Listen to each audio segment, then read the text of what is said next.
కేసీఆర్ ఇంట్లో ఉన్నాడు, వస్తే తొక్కేస్తాం, జైలుకి పంపిస్తాం, చాలా కేటీఆర్ దుర్మార్గమైన భాష పంపిస్తాం, మాట్లాడుతున్నారు. పార్టీ నామరూపాలు లేకుండా కాదు, చేస్తాం, బోన్లో పెడతాం అనడం ఏంది? బోన్లో పెడతాం. ఆయన ఏమైనా జంతువా?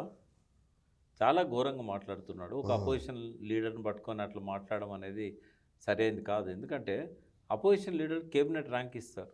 ఎందుకు ఇస్తారు? సమానం హోదా అది. ఎస్, రేవంత్ రెడ్డికి ఏ హోదా ఉందో కేసీఆర్ కూడా అదే అదే హోదా హోదా ఉంది. ఉంటుంది. నిన్నటి దాకా ఆయన 9.5 ఏళ్ళు ముఖ్యమంత్రి, తెలంగాణ సాధకుడు. అటువంటి వ్యక్తిని ఇవాళ ఈ రకంగా దూషించడం అనేది ఆ సెల్ఫ్ గోల్ చేసుకుంటున్నాడు. అది ఆయనకే నెగిటివ్ అవుతుంది.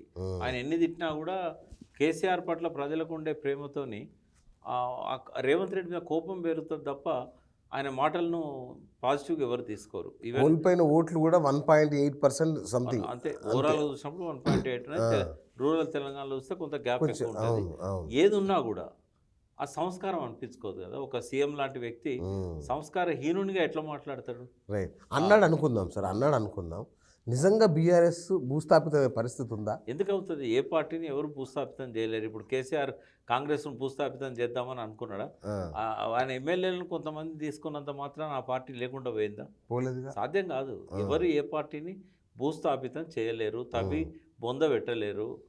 ఆ రకమైన భాష మాట్లాడడం అహంభావం, అహంకారం అవుతుంది. ఇంకోటి, రేవంత్ రెడ్డి తనను చూసి ప్రజలు ఓట్లేశారు, ప్రజల ఓట్లు తన కోసం వేశారు కాబట్టి ముఖ్యమంత్రిని అయినా అని అనుకున్నట్టయితే ఆయన పొరపాటు, అది అజ్ఞానాన్ని దారితీస్తుంది. వాళ్ళు వేసిన ఓటు ఏంటంటే కొంత బీఆర్ఎస్ నెగటివ్ ఓటు, కొంత ఎమ్మెల్యేస్కు నెగటివ్ ఓటు అని అనేక కారణాలు ఉన్నాయి. బట్ ఈ కాంగ్రెస్ పాజిటివ్ ఓటు 5% కూడా లేదు నాకు తెలిసి. అంటే వాళ్ళ ట్రెడిషనల్ ఓట్ బ్యాంక్ కాకుండా ఎలక్షన్లకి ఒక నెల రోజుల ముందు వరకు అసలు కాంగ్రెస్ లేకుండా పోయింది. బీజేపీ దూకుడు ఉండే. ఆ బీజేపీ దూకుడును వాళ్ళంతా వాళ్ళే కళ్ళెం వేసుకున్నారు. అది మరి అదాని కుట్ర ఏమన్నా ఉందా? ట్రయాంగిల్ ఫైట్లో అయితే కేసీఆర్ గెలిచి ఆయన కేంద్రం వైపు అడుగులేస్తున్నాడు. చాలా రాష్ట్రాలలో ఆయనకు ఉనికి పెరుగుతుంది. మరి ఇటువంటిప్పుడు ఆయన ఎదుర్కోవడం కష్టమవుతుందేమో. కాంగ్రెస్ అయితే కొట్టిన పిండి, వాళ్ళని ఈజీగా మనం రాకుండా ఆపగలుగుతాం.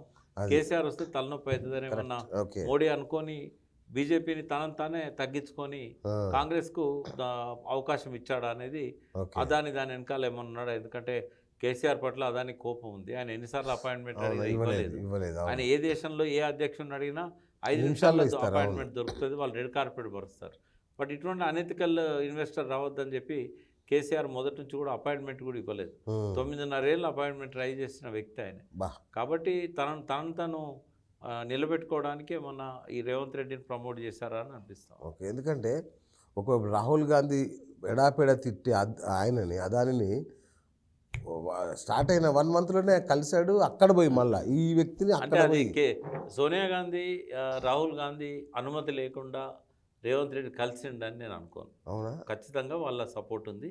ఎందుకంటే ఒక ఇండస్ట్రియలిస్టు పరోక్షంగా కాంగ్రెస్ రావడానికి తెర వెనుక కుట్ర చేసినప్పుడు ఆయన మిత్రుడు అవుతాడు తప్ప వాళ్ళకి శత్రువు కాడు. రెండవది, కాంగ్రెస్ 10 ఏళ్ళ నుంచి అధికారంలో లేదు. కాంగ్రెస్ని వాళ్ళ అన్ని రాష్ట్రాలలో వాళ్ళకి నిధుల సమస్య ఉన్నది.